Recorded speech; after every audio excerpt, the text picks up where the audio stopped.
But here's what else I hope you'll find here today, and that is inspiration. And who knows the mystery of inspiration? Why some people are inspired and some are not? You were inspired to get here, some were not. Who knows the mystery of that? I don't know. How come you made it? The rest of them didn't make it. We don't know what that mystery is. Some people turned it down. Some people said it costs too much. Some people said it's going to take too much time. Some people are too busy, right? A lot of different excuses why some are inspired to take advantage of something that comes to town. Others pass it up. We don't know the mystery to that. Here's what I call it: mysteries of the mind. And I just leave it at that. Some things I don't try to figure out. I take the simple approach now, right? Some people do and some people don't. I mean, that's about as profound as my philosophy is. Some buy and some don't buy. Some go for it and some don't. Some change and some don't. And if you've been around for a while, you can usually work out the numbers, right? Out of 10, 3 do, 7 don't. Whatever business you're involved in, pretty soon you got this ratio going. The ones that do, the ones that don't. You say, well, why don't the ones that don't, how come they don't? We don't know. I just leave it as a mystery. I used to try to understand all that. I just take the simple approach now. The guy says, this happens to me, this happens to me, this goes wrong for me, and all this stuff goes wrong for me. How come all this stuff happens to me? I say, I don't know, beats me. The best I've been able to figure out is those kind of things always happen to people like you. I mean, right? That's the best I got. I don't know. I'm an amateur on this stuff. What do I know? So, just take the simple approach, right? That's how it is. Who knows? Interesting story says, the day the Christian church was started. Now, I'm an amateur on the Bible, but best account I can remember, the day the Christian church was started, a magnificent sermon was preached. Great presentation. And if you're a student at all of good communication, it was one of the classic presentations of all times. The sermon, the first day the Christian church was started. And it said this sermon, this presentation was given to a multitude, meaning a lot of people. But it was interesting, as the account gives us, the record, it says, when the sermon was finished, there was a variety of reaction to the same sermon. Isn't that fascinating? I find it fascinating.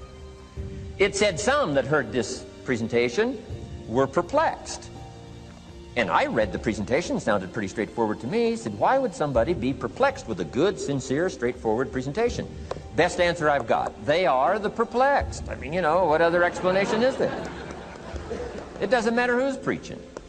Right? It said some that heard this presentation mocked and laughed, made fun of the presentation. I thought, hey, this looks pretty sincere to me. If you give a sincere, honest presentation, why would somebody mock and laugh? Easy explanation. They are the mockers and the laughers. What else would you expect them to do? Right? I used to try to straighten all that out, say, well, they shouldn't do that. I don't do that anymore. I've got peace of mind now. I can sleep like a baby, not try to straighten all this stuff out. I used to be so naive. I used to say, well, liars shouldn't lie. See, how naive can you be? Of course they're supposed to lie. That's why we call them liars. They lie. They lie. So I don't straighten this stuff out anymore. Anyway, it said some that heard this magnificent presentation didn't know what was going on. And they're usually easy to spot. They're usually saying, what's going on, right? I mean, they don't know what's going on. But interesting, right? A variety of reaction to the same sincere, honest presentation. Now, it also says, in wrapping it up, some that heard the presentation believed. And I think that's who the speaker was looking for, the believers. Interesting. Now, it said the number of believers was about 3,000. So, pretty good first day. 3,000. I've had some first days, but I never had 3,000.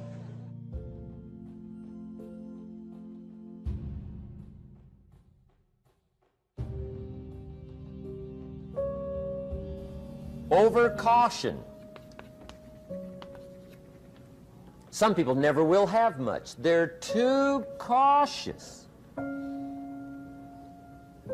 Now, you can also be too reckless, but you can also be too cautious.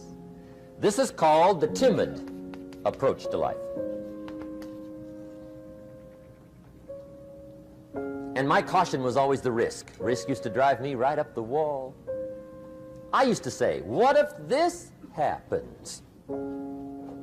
It's called the language of the poor. what if this happens? And on top of that, if this was to happen, look at the fix I'd be in. I better not try. I could always ace myself out. Then I'll tell you what changed my whole life when I finally discovered it's all risky. The minute you were born, it got risky. If you think trying is risky, wait till they hand you the bill for not trying. If you think investing is risky, wait till you get the tab for not investing. See, it's all risky. Getting married is risky. Having children is risky. Going into business is risky. Investing your money is risky. It's all risky. I'll tell you how risky life is. You're not going to get out alive. That's risky. The Englishman says, well, if that's the way it's going to work out, let's give it a go. Right, that's what it's for. Give it a go. Somebody says, yeah, but I'm looking for safety and security. Fine, then huddle in a corner. We'll cover you with a sheet, bring you 3 meals a day. And we'll protect you, feed you, look after you, care for you. We won't let anything happen to you, and you'll probably live to be 100. The guy said, well, yeah, I'd live to be 100. But what a way to live. Right. What a way to live, safe and secure. Don't ask for security. Ask for adventure. Better to live 30 years full of adventure than 100 years safe in the corner. And see, it's not important how long you live. What's important is how you live. Here's the next attitude disease. We're almost through with this motley list. In fact, we're almost through. Hang on. The next one is pessimism. Pessimism, the deadly disease of always looking on the bad side, the problem side, the difficult side, checking all the reasons why it can't be done. The poor pessimist leads an ugly life. He doesn't try to figure out what's right. He tries to figure out what's wrong. He doesn't look for virtue. He looks for faults. And when he finds them, he's delighted. How ugly.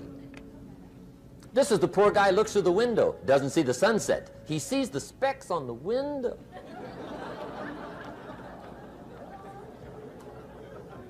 And this is the poor guy, right, who rushes up, takes such leave of his senses. This guy rushes up and he says, I've got 5 good reasons why it won't work. He's so dumb he doesn't know all he needs 1. He's got 5.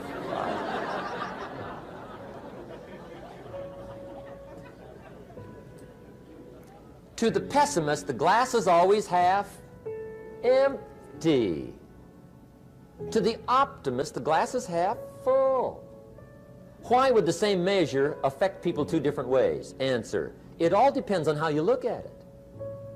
Our lives are mostly affected by the way we think things are, not the way they are. The way we think they are affects us most.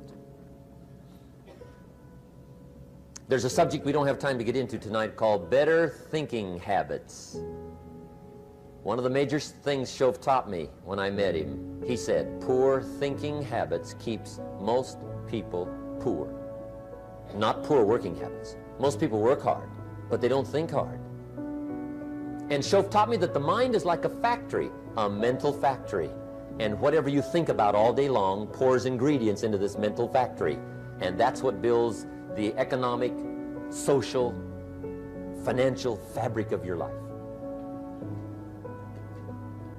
He quoted me a Bible phrase that says, as you think, so you become.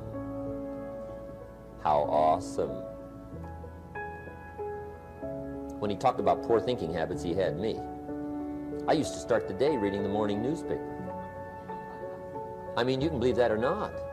I'd get a cup of coffee and read the paper. I'd load up on wars and riots and murders and stabbings and killings and bank robberies and muggings and car wrecks and tragedies. I'd even read the back pages. I seem to like that stuff for some weird reason. I'd load up on all that, and then I'd start the day. You can imagine the kind of days I used to have. You walk around on your financial knees. They call you economic peewee.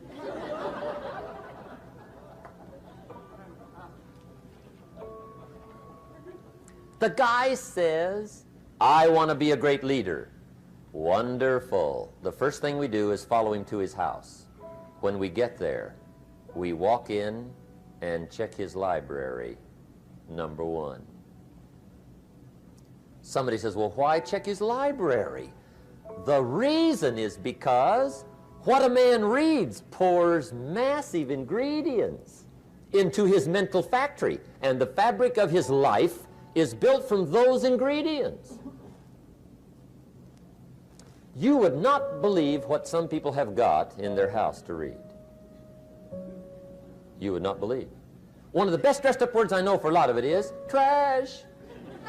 Can you imagine dumping a barrel of trash into this mental factory every day and coming out with a rich, dynamic, positive life? It can't be done. You might as well try making a cake with cement. The kids back in Danbury, Connecticut, high school, they're asking me questions one day. I'm talking to the kids. Kids got good questions these days. One of them said to me, Mr. Rohn, how do you build the good life? I said, it's simple. It's not easy, but it's simple. Here's how you build anything. Select the right ingredients, keep out the wrong ingredients, and it starts with thought. Everything starts with thought. So you must be wise and careful what you think about, because that starts everything. You got to be wise and careful. I asked the kids, what would happen if somebody dropped sugar in my coffee? They said, well, you'd be okay. I said, what if somebody dropped strychnine in my coffee? They said, well, you'd be dead. I said, correct. Lesson one, life is both sugar and strychnine. You gotta be careful. I said, what if my worst enemy drops in the sugar? They said, will you be okay? I said, what if my best friend, even by accident, drops in the strychnine? They said, well, you'd be dead. I said, correct. Lesson two, watch your coffee.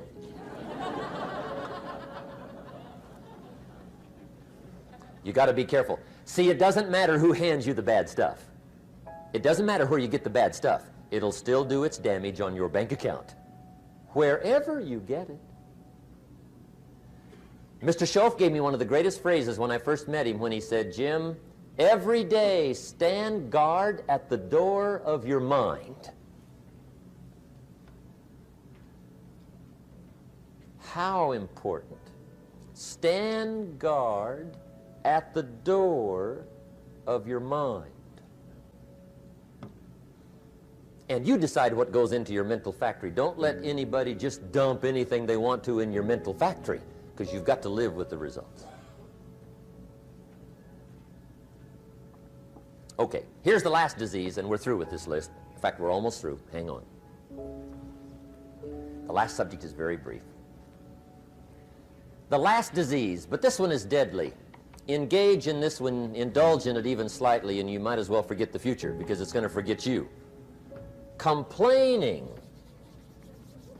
crying, whining, griping, a Bible word called murmuring. See, that'll ace your future. Spend 5 minutes complaining, and you have wasted 5. And you may have begun what's known as economic cancer of the bone. Surely they will soon haul you off into a financial desert and there let you choke on the dust of your own regret. I hope I said that well, so you won't forget. It's a deadly disease. If you don't think it's bad, ask the children of Israel of Old Testament fame. Typical of us all, their story just happened to get in the book. Story says, children of Israel were slaves. God performed a series of dazzling miracles and got them out. And now they're heading for the promised land. Remember the story? Heading for the promised land. Tragedy of the story, they never got there. Reason. From day one, they started to complain. They griped about the water. They griped about the weather. They whined and cried and griped about the food. They griped about the leadership. They whined and cried because it was too far, too cold, too hot, too difficult, too miserable. I mean, they whined and cried for years. Finally, God said, "I've had it, trip canceled." Or something like that. The story says they died in the desert, never got to the promised land. Which I think means two things. Indulge in this long enough, you get your future canceled. And I guess it also means even God himself can only take so much.